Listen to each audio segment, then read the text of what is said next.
What's up guys, in this video I'm going to show you that how you can check incognito tab history on your iPhone.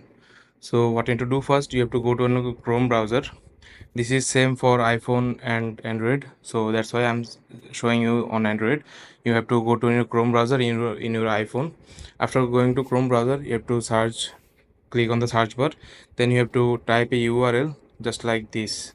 Okay, chrome dot slash chrome slash URL slash.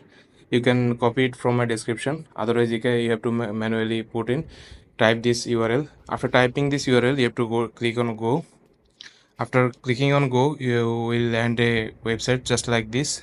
Then you have to find the option called Chrome history. So you have to find this option.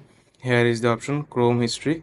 You have to click on this option Chrome history. After clicking on this option, you can see here is all the browsing history of your incognito mode.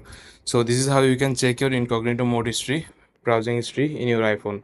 So I hope you like this video, and if you find this video helpful, please leave a like on this video and subscribe my channel for more video like this. Peace.